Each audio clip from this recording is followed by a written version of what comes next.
So, hello everybody. Now that we're recording, I'm Sascha, this is Kirsten. So Uncommon runs online live programs for neurodivergent teenagers aged 11 to 14. And our programs help young people to build confidence, self-esteem and manage challenges. We run courses that cover topics such as building confidence, managing anxiety, understanding sensory differences and self-advocacy. We've also just launched our online summer school with weekly clubs for gaming, art, drama, as well as a week-long programme for year sixes transitioning into year 7. So Uncommon is a neurodivergent team of mental health experts, clinicians, youth leaders and parents.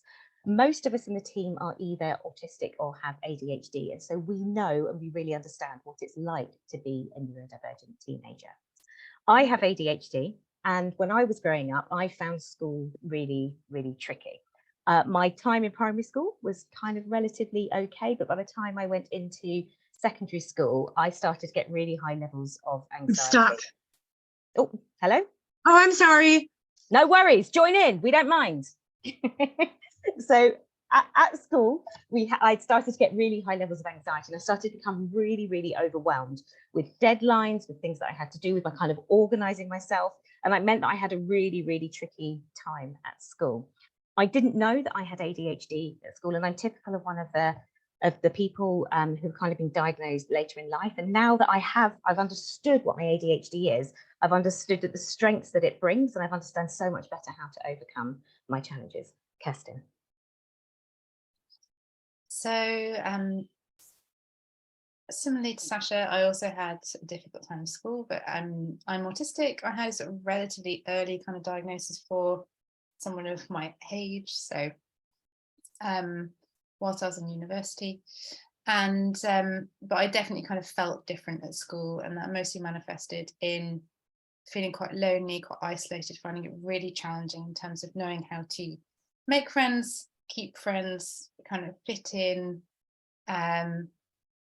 And I think I knew I had strengths in the sense that academically I did just fine, but that's not much of a comfort, I think, when you struggle with so many other things. So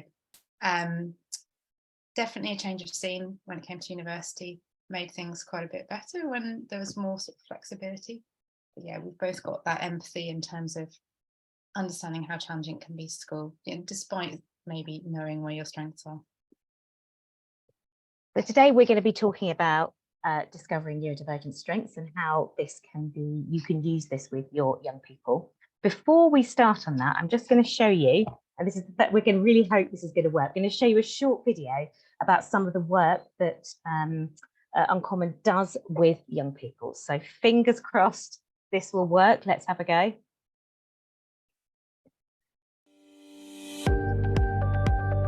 Hi everyone, my name's Louise. Hello, my name's Roshi. Welcome everybody, I'm Sascha. Hi there, I'm Megan. I'm now going to introduce you to a set of characters called the Neurocats. The Neurocats are all neurodivergent, so they can help us understand our strengths. So, which cat are you most like?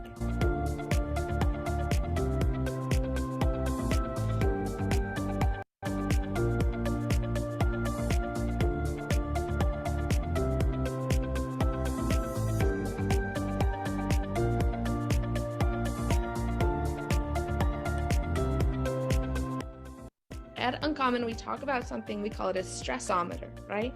And at one end of the stressometer is thinking mode in green, and at the other end is danger mode in red. So we're going to do one more thing called progressive muscle relaxation. So put your arms straight out in front of you like this, squeeze them really, really tight and count to 5. 1, 2, 3, 4, 5, and relax. Just feel that difference in your fingers and your arms.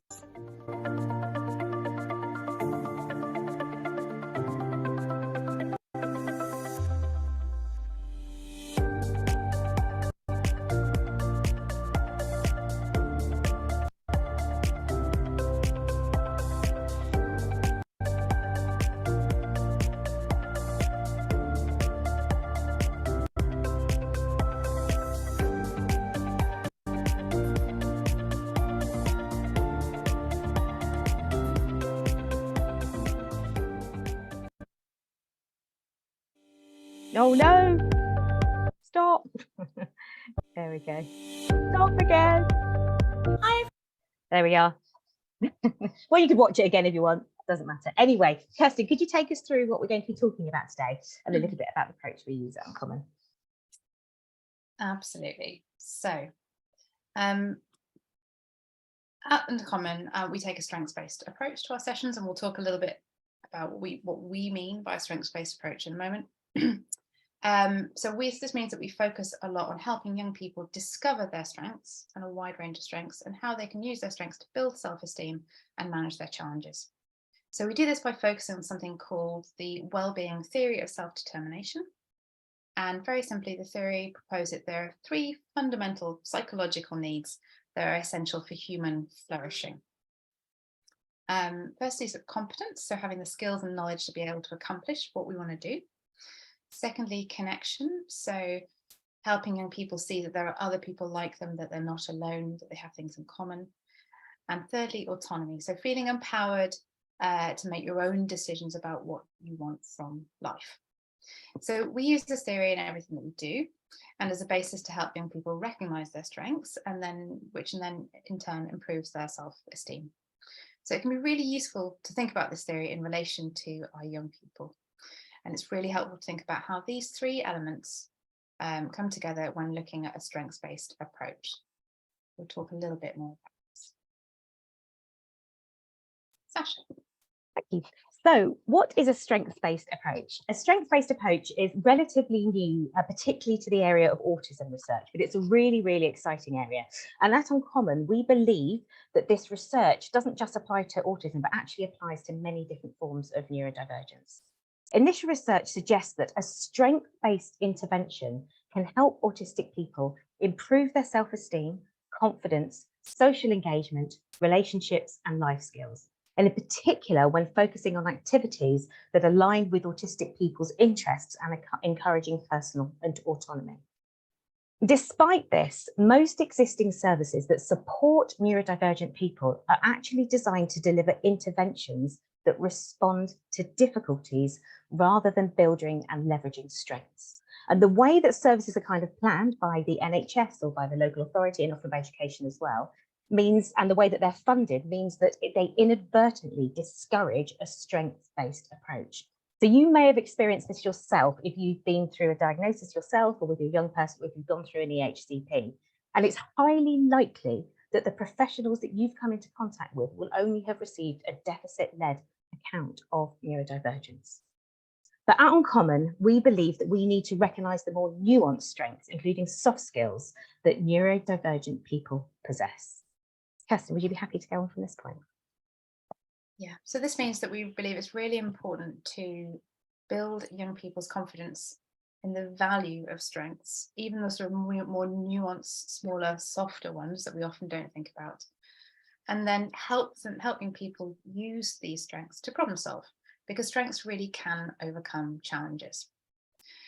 So we need to help young people understand that there are both positive and challenging aspects to how we all think and feel, and then help them with learning how to manage the ups and downs of life themselves by firstly building self-awareness, and secondly the skills to recognise when a trait is creating a challenge and knowing how to overcome that challenge.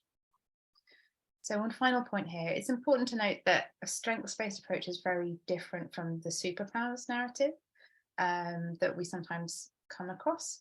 So when we spoke to young people, particularly those in their kind of tweens and teens, we found that the superpowers concept often began to grate around that age because it sometimes felt patronizing and also just didn't acknowledge necessarily the challenge that they felt they were facing. Being told you have superpowers when you're experiencing really low self-esteem is often not very helpful. So, as you know, it's very typical for neurodivergent young people to experience low self-esteem, and I definitely did during school. And so we're going to talk a little bit about why that is now.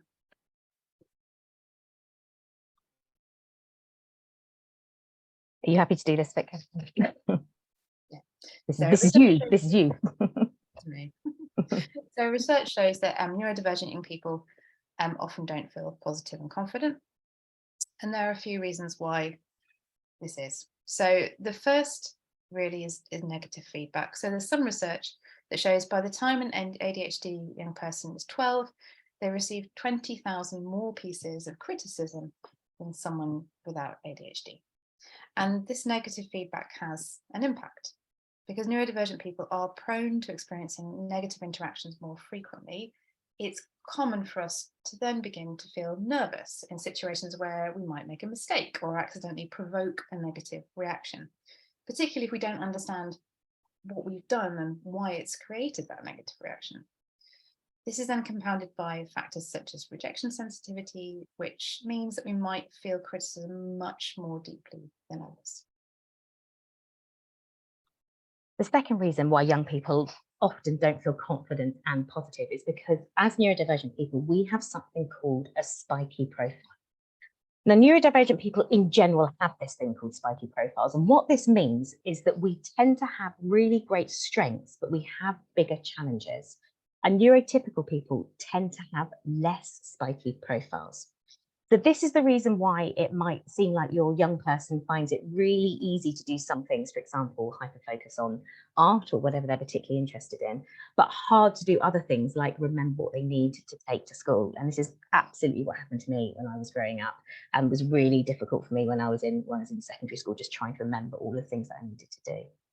But it can be really hard for a neurodivergent person to understand why they aren't good at certain things that other people seem to find easy. And all of this feeds into really low self-esteem. But spiky profiles are just the way we are as neurodivergent people, and helping your young person to understand that is really, really crucial. One of the theories that is one of the sort of explanations as to the reason why we might have spiky profiles is that there's a theory that says that neurodivergent people have hyperwired brains. And this means our brains can make connections that other people can't, and it can means that we can think about often very, very complex and complicated problems. You may have experienced this with your young person if they have particular interest in something. Their knowledge and their ability to kind of understand and communicate that can be really intense. But it also means that we can find it hard to take these really complex ideas and break them down into simple steps. So to give you an example, for me, I'm a really creative person. I can build kind of whole cities in my, well, literal cities, but I can have really complex ideas in my mind. And I've been a theatre producer, which means that I've put on really big shows, and I've been able to kind of build that in my head. But I never know where my glasses are. And I have 5 pairs of glasses. Well, no, I did have 5 pairs of glasses until 3 weeks ago when I left the last pair of glasses on a train. I just struggle to remember where I put things and have issues in terms of kind of losing things and not being able to remember stuff. And it's really quite frustrating for me. And Kirsten, does that sort of speak to you as well? Do you feel like you have a kind of spiky profile? Yeah, no, absolutely. I mean, I have that sort of relatively kind of stereotypical autistic brain of taking on a lot of information, which is great. But then my short-term memory for common everyday things is absolutely terrible. So my long-term memory, my ability to kind of transfer information into long-term memory, especially new information, is really good because my brain is quite able to wire new pathways really quickly when they're new. But anything that's repetitive, I literally remember nothing of. So I was trying to find my daughter's shoes this afternoon, and goodness knows where they are. I don't know when they were last worn, but anyway.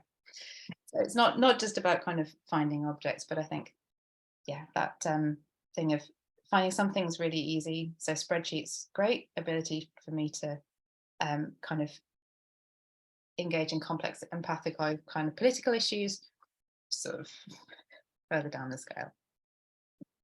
And it's really interesting because even though I am ADHD and Kirsten is autistic, what we have realised about ourselves is that we think and approach things very differently.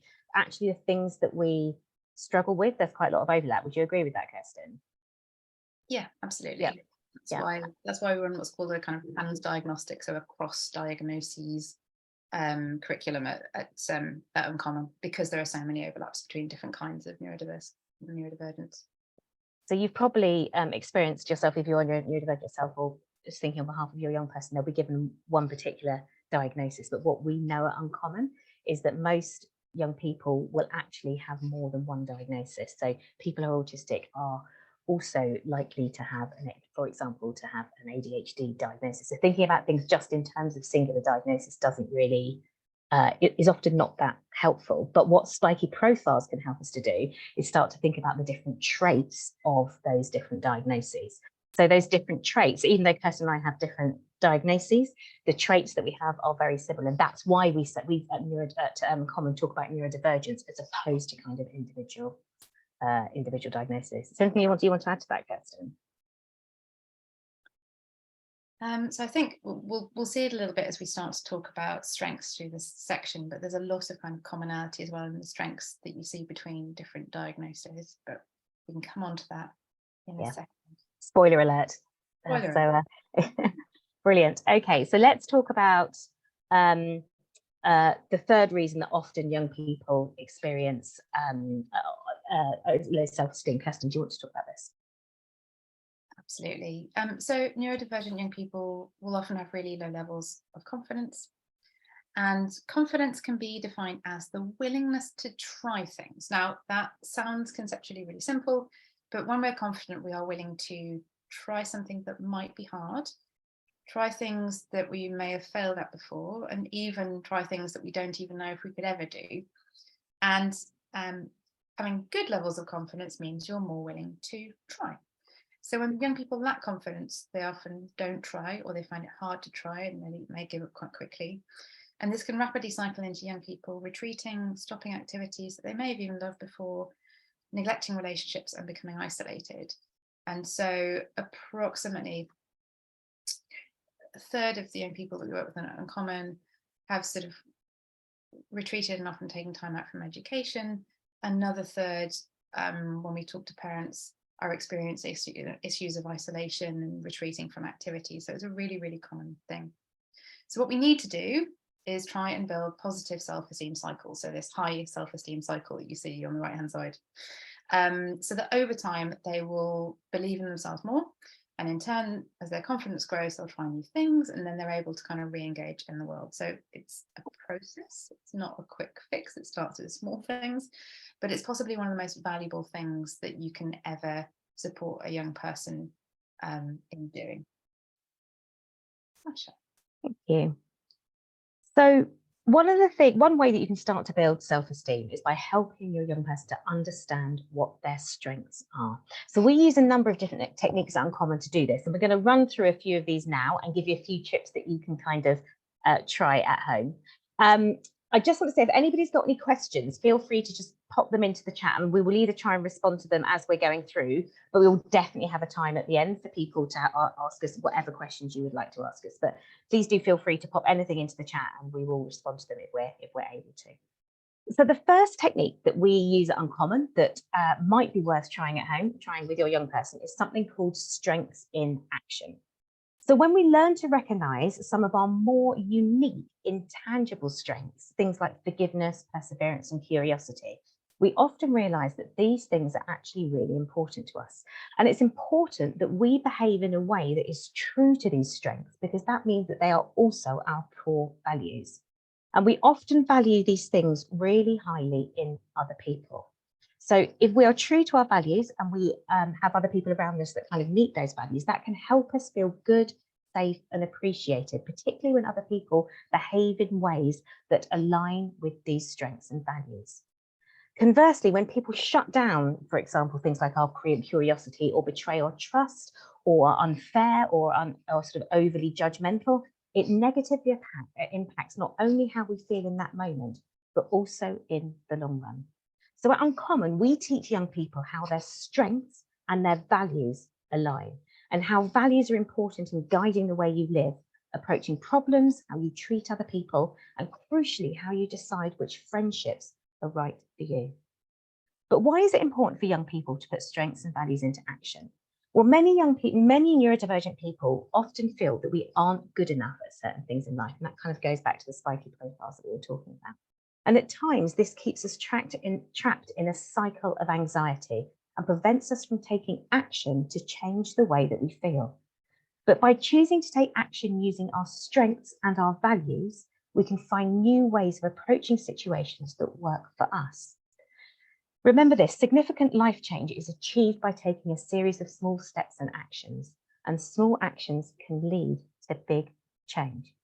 So what you see on your screen at the moment is a set of strengths and values that have that we've used a lot with young people. They're collated by psychologists, and we at Uncommon think that they work really, really well for neurodivergent people. We think they're good because they highlight areas that people may not have thought about as strengths. So in our sessions, we help young people to understand what all of these different values mean, and then select the ones that are important to them as individuals. So we're going to ask you a question now. Kirsten, could I ask you to post the link into the chat? We are about to post you a link to something called Slido. Slido is a bit of software that we use in all of our sessions, and it allows people to respond to things anonymously. So here we are, because there are two ways you can access Slido, either by clicking in the link or by looking at if you've got your phone with you, you can use a QR code in the top left-hand corner. So if you go into the QR code, and it would be absolutely great to know what values you think your young person would choose. So what values do you think your young person would choose? What do you think their choice would be? So as you can see what's happening now, as people are starting to respond, you can see different responses coming through, and this is the way that Slido works. So humour, that's amazing. So it looks like 8 of you have said humour, which is really interesting. So you can see all these different things starting to move around. This is something we use in the sessions, by the way. It's a technique that we use to help young people engage in our session, give answers without feeling too pressurised. So Kirsten, what are your kind of sort of 3 values that are most important for you, do you think?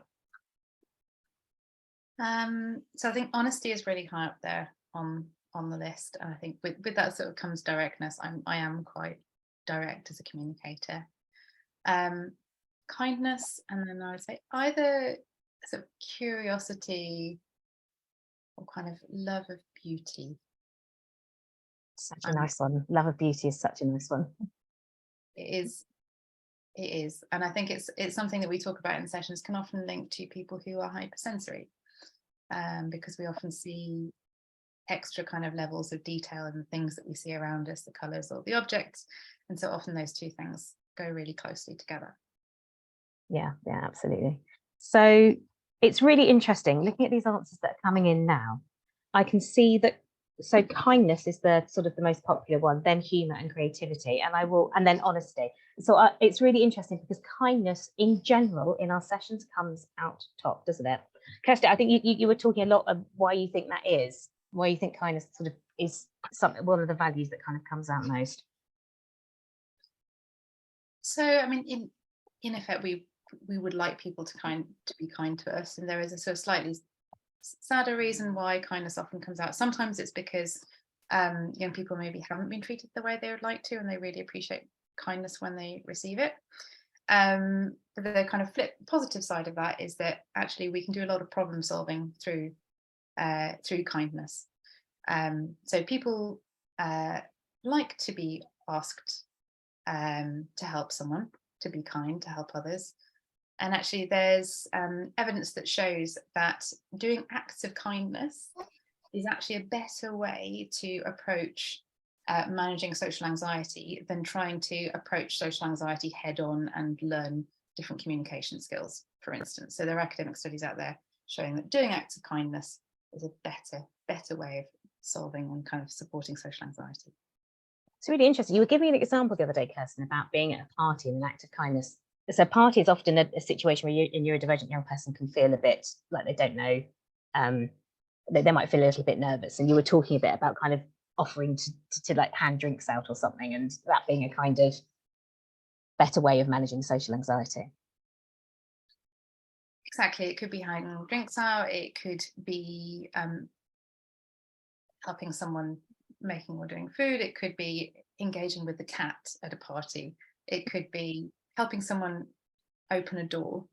But genuinely, if we are feeling really socially anxious, doing any action is better than no action. So it doesn't have to be extrovert social communication. It's social interaction. So when you're at that point of kind of extreme social anxiety, when you're in space and you think you may not be able to cope at all, and the idea of speaking is just terrifying, doing those small things, helping others, helping out, noticing things, just starts to break down those barriers and take you away from that kind of scary place. Amazing. Thank you. So thank you so much for your responses, everybody. It's so interesting. I also just want to have a little scroll down. I'm sure some of you saw that right down at the bottom, there's a few that haven't been chosen. So humility, prudence, and I think interestingly, self-regulation. And we know that that is something that our young people that we work with talk about a lot, about the ability to kind of self-regulate, and we're often finding that really tricky. So again, that's something that we talk about in some of our sessions. So it's really obviously thinking about values and thinking about strengths is really important in helping your young person to kind of start to improve their self-esteem. But how can you kind of practically use this at home? Well, I was mentioning earlier about kind of taking small steps. And recently we worked with a group of sort of slightly older teenagers. So people, mainly university students who are in their late teens and early 20s. And we helped them to identify their strengths and then take small actions based on those strengths. So rather like we've just asked you to do now, we asked each of them to choose their top 3 strengths, and then we asked them to try and use them in the following week. And on screen, you can see some of the examples of what they chose to do. So you can see someone here saying, I practice perseverance in work by finishing a piece of coursework.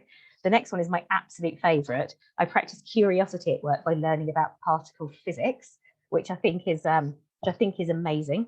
I practice judgment in my relationships by explaining my opinion on a topic to someone who had a different viewpoint. So really interesting level of self-awareness there. I practice kindness in relationships by doing the laundry for my mum, something that I'm sure many of you would appreciate. I practice love in my relationships by asking my loved ones how I could make them feel. And I practice forgiveness with myself, forgiving myself for a mistake I had made.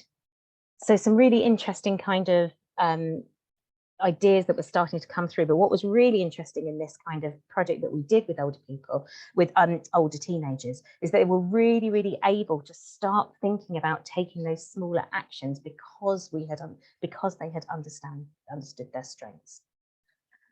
So we then asked them at the end of having done this kind of week-long program with us, how it made them feel. And this is some of the feedback that we got from the participants.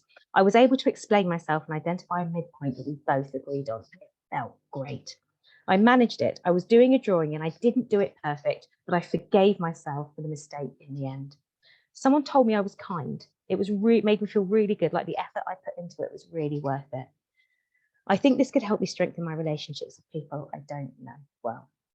So what we really saw was that using this strengths-based, this sort of strengths in action approach, we were able to help young people to start to improve, not only improve their self-esteem, but to take these kind of actionable steps and be able to look back and reflect and think how that made them kind of feel. Kirsten, is there anything you want to kind of add to that in terms of that project that we did?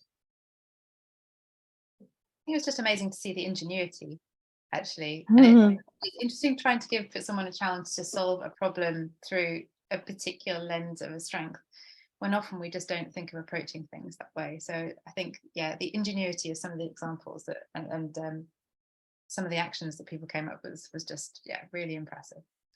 Yeah, it was lovely to do, wasn't it? Yeah. Okay, so that's one thing that you could potentially try to think about at home, thinking about these strengths. They're based on the VIA strengths, which is spelled VIA. So you can look that up and you can start to think about those strengths and start to think about whether there's any practical actions that your young person might be able to take, because it does help to improve that self-esteem. Kirsten, would you like to talk to us about our famous stressometer? Absolutely. So another technique that we use is something called a stressometer, which you saw in the video. So as neurodivergent people, we often experience higher base levels of stress than other people. And at Uncommon, we use this tool, the stressometer, to help young people understand how to manage stress and anxiety. And we use this as a way to help people gauge and then communicate to others where they are on this stress scale. So you can use something like this to help your young person tell you how they're feeling. And in fact, we're just going to show you an example of that now. So this is a really lovely drawing that one of our young people kind of drew in session, and this is sort of how they feel some of these extremes of a range of emotions. This is sort of their common range. And she used different words to show her mum how she was feeling at certain points in the scale. And it's really just interesting about the order that she kind of puts her happy and hyper in there. And it's really worth considering because we all have our very own kind of different range of emotions. I have my sort of little kind of pit of despair moment before I kind of recover, but it's quite a small blip. And so I think on my stressometer there'd be a sort of like there'd be a kind of a blip and then a plateau. So this is something you can try with your young person to help them sort of draw out and then describe how they feel as they kind of go through these ranges of emotions. Then another thing we recommend is trying to think about how your young person's strengths can help them manage stress. And so the reason we do this is because there's evidence that shows if you're able to use your strengths and spend time doing things that you love and are really amazing at, this is a really effective way to manage anxiety. We tend to get into a state of what's called flow when we use our strengths and when we're doing something, and effectively it helps push all those horrid busy thoughts out of your head.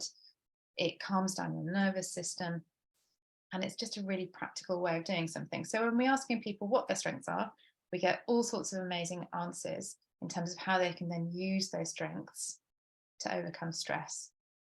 So things like caring for other people, being a loyal friend, using their creativity, doodling, geeking out on new topics and ideas, deep diving, volunteering, and of course, Roblox. Roblox. We have always Roblox.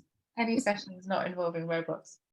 So we would love to go back to Slido and ask you, what does your young person use? How does your young person use their strengths to help them de-stress? And we love it when we ask these things. So one of the reasons why we ask these things so overtly in sessions is because actually it's a great way of sharing ideas, and a lot of people will kind of bounce ideas off each other. Yeah, it's always fantastic to see. Swimming comes up a lot. Swimming was one Yeah. of my things, and it's a really, really weird thing because it shuts off your senses. So it's a total kind of sensory emotion thing for me anyway. But be creative, horse riding, drawing. Minecraft. So Excellent. again, Minecraft comes up a lot like Roblox, doesn't it?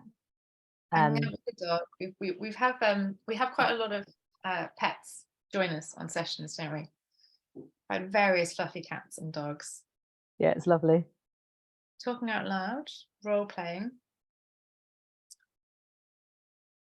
Role playing is a fantastic one, and we've one of our team is an amazing improv actor and also psychiatrist. So we definitely appreciate improv. Oh, she's an amazing artist. That's really lovely. Listening to music is a really great one, a really kind of immersive one. And you'll see what happens at the top of the screen is you've got some kind of scores adding up. So we've got Minecraft 3, 3. And this is one of the great things that Slido does, is it sees patterns in things and helps young people again kind of see that they've got things in common with others. And obviously we're talking about something that's really lovely and positive right now. But we also use this when we're talking about things that are more challenging, when people are opening up, and it really helps people see that they're not alone also in their challenges. Wonderful. Just got a few answers coming through in chat as well. So someone has said, so a few people saying reading, watching his favourite TV programme, making bracelets. I used to do that a lot, making bracelets. Knitting, acting, gardening, relaxing in the bath and chatting to themselves to process the day. God, I still do that now. That's definitely something that absolutely something that kind of help me when I'm feeling anxious. Animal Crossing. Definitely, there's a whole bunch of games like Animal Crossing and I think it's Farmville and those types of games which are kind of really, really collaborative and really help young people. But yes, all of those answers that are coming in are just really, really, and this is what your young people are saying as well. So someone's saying here they don't currently as they're struggling to accept their diagnosis, they mostly just hide away in their room. It is really hard. And just to let you know that many of the young people that we deal with are in a similar situation. So some of them, obviously Kirsten's talked about that most of our young people are in kind of mainstream education. We do have a proportion of young people that are out of school. And so it can be really hard when those situations occur. So I'm sorry, that's what your young person is going through at the moment. But anyways, go on, Kirsten. I was to say, one of the other things that we also do, so when we run sessions with young people, they're run by a senior facilitator who has anything from kind of 5 to 25 years experience, and then also a junior peer facilitator who is often a university student.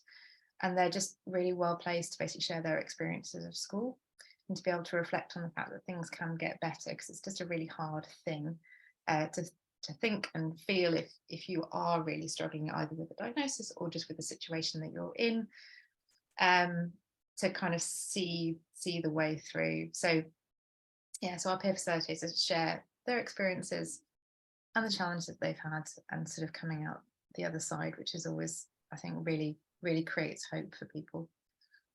Yeah, absolutely. So thinking about using a stressometer with your young person. So just to sum up what we've said there, so using a stressometer can help your young person to communicate how they're feeling, thinking about words that sit outside of that stressometer. Then also is a really good, if your young person is unable to use their words at a particular point, then having kind of something that they can point to can be something really useful. And then helping them to think about how they can use their strengths to de-stress. And 35 of you have contributed, which is really amazing. And so hopefully there's some ideas from you've actually managed to give each other to help your young person think about how strengths can be used to distress. So we're going to move on to the next one now. Kirsten, are you happy to talk about building sensory profiles? Absolutely. So this is the last example we'll give out of the three. So sensory differences is something young people speak to us about a lot. And sensory differences can be both a challenge and a strength. So as ND people, we often have sensory processing differences, which means that we hear, see, feel, taste, breathe, and smell things differently to other people. So for example, noises might seem much louder to us than they do to other people, or we might get bothered by certain textures that other people don't. And this can lead to us feeling overwhelmed or stressed out in situations that most people just don't find stressful at all. But on the flip side, and this is not always easy to kind of process if we're feeling stressed, so sensory differences often mean that we also can have amazing attention to detail. We notice things that other people can't see or hear. We experience intense happiness as well, potentially, when we have positive sensory experiences, such as listening to music that we really love, which has just come up in our folders now.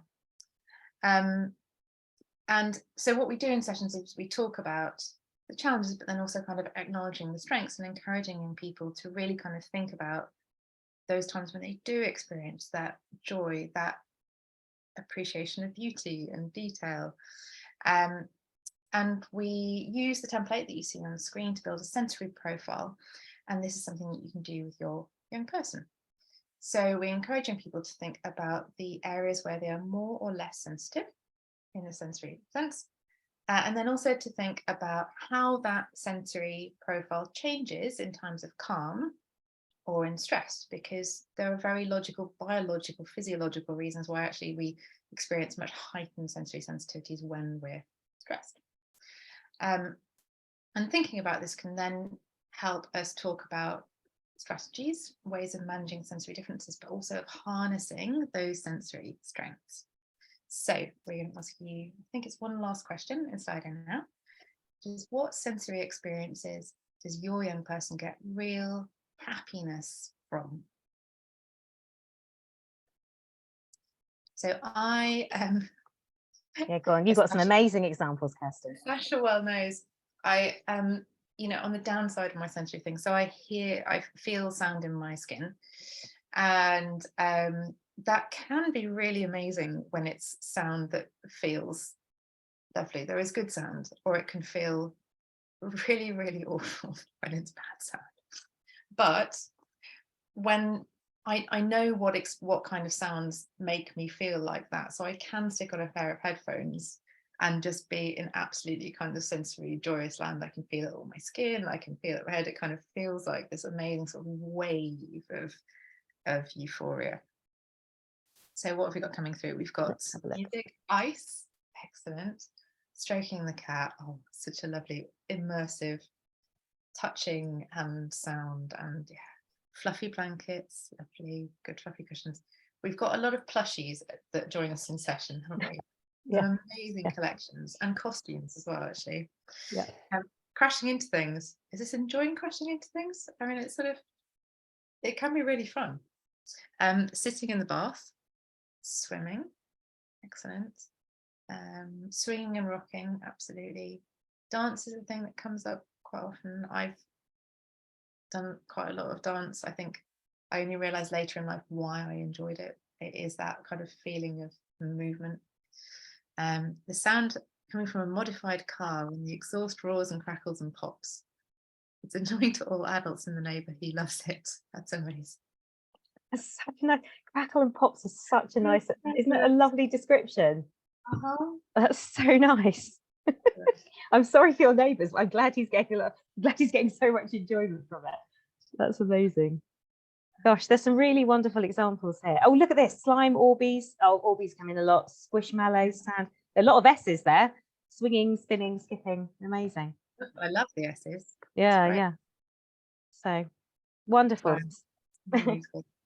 So I just want to make sure we've got enough time to give people a chance to answer questions, but there's some really amazing kind of experiences that young people can get. Your young people are getting sort of experiencing real happiness from. I remember watching, if anyone watched the Chris Packham documentary recently, when he interviewed someone who was autistic, and this autistic person said to him he felt really sad for people that would never experience the level of sensory joy that he experienced, and I think that's a really sort of wonderful thing to kind of think about. Okay, so we're going to just very quickly talk to you now just for a couple of minutes about the courses that we offer. Obviously, you've seen the videos, you've got a sense of it, but we offer a series of kind of courses.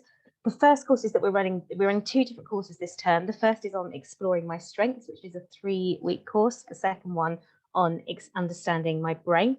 The first one is a kind of part 1, and that's kind of like an introduction to understanding what it really means to be neurodivergent. And the second one is a kind of a little bit more about kind of a little bit kind of more advanced. So we tend to recommend that people do the first one before they do the second one. And as of today, we've just launched a whole new program of summer clubs. So over the summer holidays, we're going to be with our amazing facilitators, some of whom are authors and drama professionals and performers, and meditation specialists, all of whom are neurodivergent. And we're going to be running a series of clubs over summer that your young people can take part in. Over the summer, we've also got a course around, which is a kind of squashed version of course 1 and 2, which can kind of take place over a week. And we're also running a transition into secondary school towards the end of holidays for anyone who's in year 6 going into year 7, because we've had so many parents asking us for support in that area. And just very quickly, how our sessions tend to work. So the courses that we run are around 50 minutes long online. The clubs that we're running are a little bit longer, they're around 120 minutes. Most of our courses are around 12 people, and there are 2 facilitators in each session. They are designed specifically to work for everybody. So even if your young person is highly anxious, has a PDA profile, if they're a very, very chatty ADHDer, it works for everybody. And that's the purpose of how we've designed it, because it's really important that those sessions work for as many different neurodivergences as possible. Generally, parents kind of can learn alongside their young people. So if you're interested in coming along to our sessions, our parents have told us that they've learned so much from doing the sessions alongside their young person. The courses are relatively affordable, and we offer really flexible rebooking. There's no waiting lists. There's no letters that go out telling you that if you've missed a session, you're kind of off the list now. It's nothing like that. We are a really flexible, friendly team. We want to be able to support you. Lisa says the ages that we're working with at the moment are 11 to 14. and also 10 and also year 6, which will be just happening at the end of summer. Come September, we're going to be offering much more regular support, and we will be looking at different age ranges as well. So keep an eye out on the website for announcements on that. As I've said, all of our sessions are neurodivergent led. They're all about making connections with other neurodivergent people. They're designed for different brains. The really, really important thing to us is that when we go back to the kind of theory of self-determination, we put young people in control of how they interact in the session. So if your young person is really anxious about coming and doesn't want to interact at all, it doesn't matter, they can still take part and they will get equal value from that. So the courses in particular work really well for all types of different people, and that's because we know that having that autonomy is really, really important.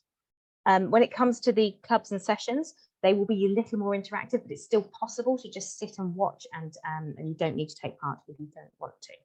So a little bit of feedback, and then I'll respond to the questions that are coming through. So this is Phoebe, and brilliant Phoebe, who took part in some of her courses, and her mum Hayley. So Hayley told us that Phoebe got so much from your sessions, and it was lovely to see her so engaged. Some other feedback that we've had from people: I think your sessions are fantastic.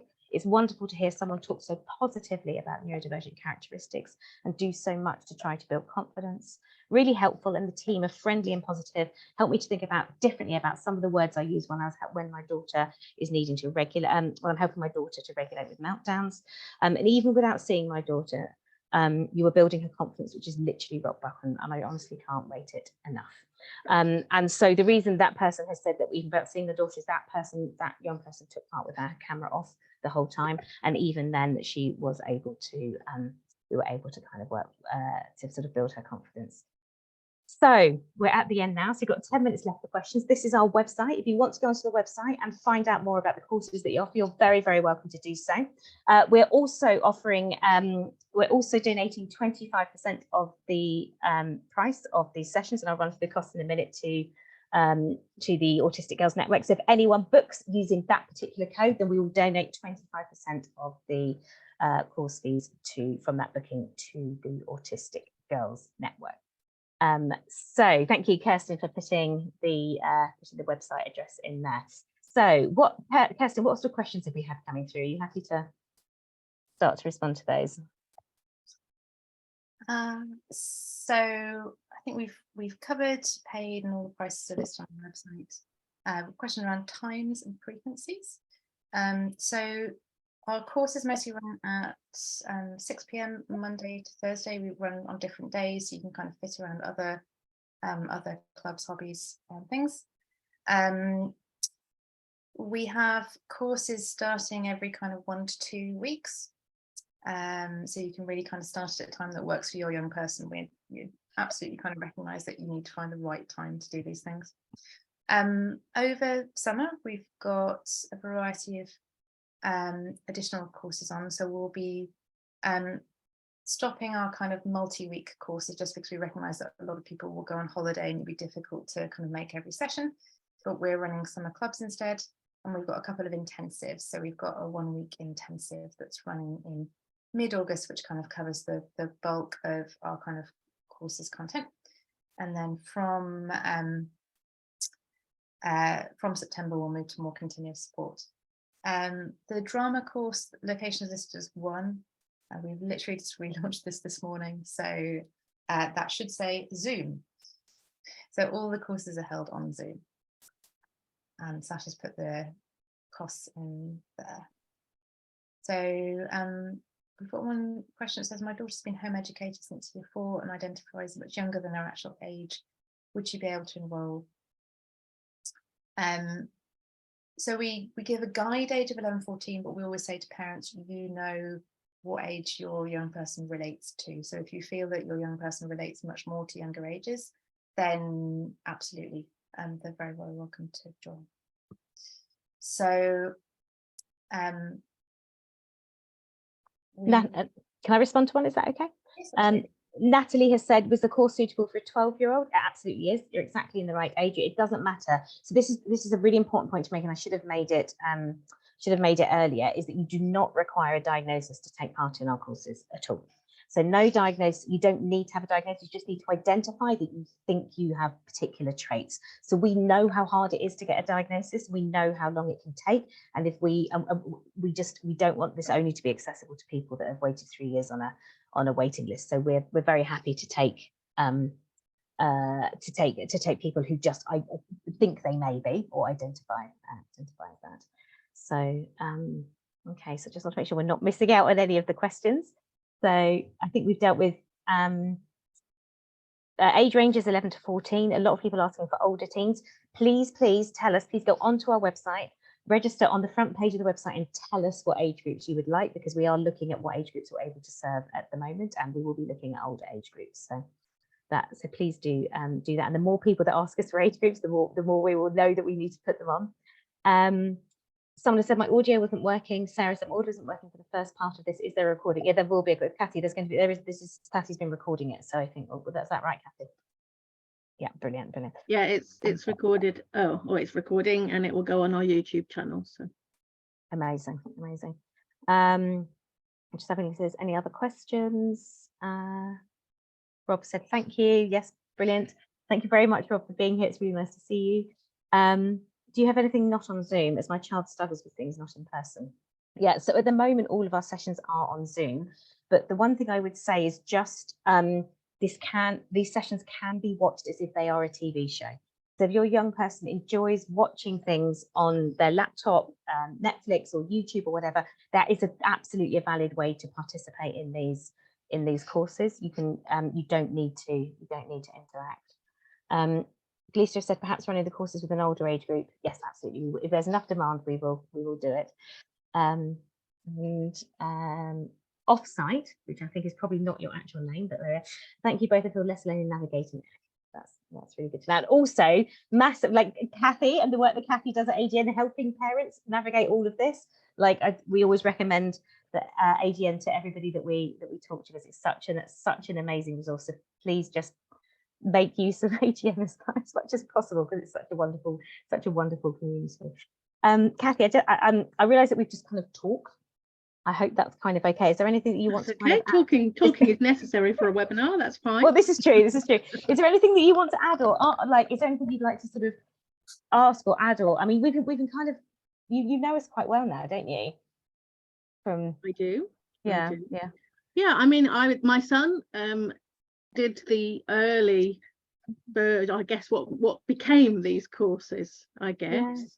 When Uncommon were working with university students, and I know that he enjoyed them. He struggles to communicate, and he struggles to be in groups of other people. So if he can manage it, anyone can manage it.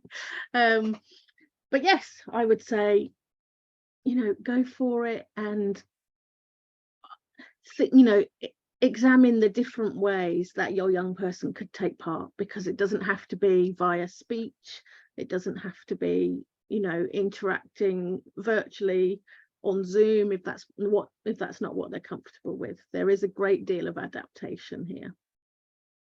And today we launched our new website, so everybody please go and have a look at our new website. It's lovely. A lot of blood, sweat and tears went into it. I feel like it's the last 8 months of my life. It's a brilliant job. It's really brilliant. And I think there's just a couple more things that have come through. So Laura has said, if I want to enroll, we will ask for date of birth, but all of the sessions, just to be clear, are attended by people who are between 11 and 14. So if you've got a 14-year-old, they will be in a class. They will be in a group with people of that age group. So it's in years kind of 7 to 9. So as long as she's happy that that's the age group she would be in, she's very welcome. We've had a couple of people from year 10 joining this week, and it's worked really well, and they've been really happy with it. So there's some really nice comments coming through. So thank you very much. Lots of more people, Kirsten, asking for older age groups. So this is very, very interesting. Well, we absolutely will go in that direction in the nearish future. Watch the space. And we did also have one question around are we planning to do things in person? So no concrete plans at this stage. One of the reasons why we are doing a virtual is just because the challenges of effectively trying to give people flexibility in a physical format. So we try and make sure that we are running at this time that is most helpful for parents and on enough days of the week and things like that. But we have lots of lovely ideas for in-person things somewhere in the future. So again, kind of watch the space. Yes. That's good. And younger activities too. Yeah, so we're starting that with our kind of year six transition class. Absolutely. Yeah. Lisa here said also for those, do you understand what that means, Kirsten? It is less school photo. Oh, does that mean out of education other than at school? Oh, yeah. Okay, yeah. So less school focused content. So just to be yes, absolutely. So the sessions, a lot of the young people that come to us are experiencing emotion-based school avoidance. It's just part of the course, but the courses do work well for people who are homeschooling, because it kind of it can build a community, and yeah, we have people who are homeschooling who've taken part in it, so it's really good to know that might be good for you. So we also, in terms of how the topics of the sessions work, we don't put any overt focus on school. People will often bring it up as something they find challenging, or things that they find challenging within it, or contexts, but we specifically didn't design it around school, just because we know for some young people they've had experiences in school that have been challenging, and this is a safe space that really is broadly supportive of life and kind of whatever educational path or whatever journey people are on, or whatever, basically their ability to be able to take a step back from school and have this as a separate space. Yeah, so it is designed exactly to feel not like lessons in COVID. So that's the that's it. So just to clarify, and maybe Kathy, it may be possible to send us out after that. I don't know whether it will be possible, but if you put that code into the website, then we will donate 25% of the price that you pay to AGN, because AGN is amazing and we want to support the work that they're doing. And you're also fundraising, right? So this is like I know that you're kind of looking for grants and various different things for the work that you do. So if people do book onto the courses, we will donate 25% of the ticket prices to it, but you need to put that code in so that we can track it. And so last couple of questions coming through. So are the courses for all genders and gender non-conforming? Absolutely. We've got a very broad range of gender diversity and gender identity within the spaces. We ask for people pronouns before. We've had people going through transition in sessions. So yeah, very, very supportive, and just a very generally welcoming space. Okay, I think we've finished the questions now, and let me just check my. Oh, we're only 2 minutes over. That's pretty good. Wow, that's pretty good. That's not bad for a neurodivergent team. No, that's really good. So thank you everybody for coming. Thank you, Sascha and Kirsten, for giving up your time tonight. I hope everybody has a good evening, and that it's not too hot for you. You can see this is a bit of a running theme with me, can't you? Yeah. Thank everyone for coming, and the recording will be on our YouTube channel probably in the next few days, I should imagine. Night everybody. Good night. Thanks for coming. Good evening.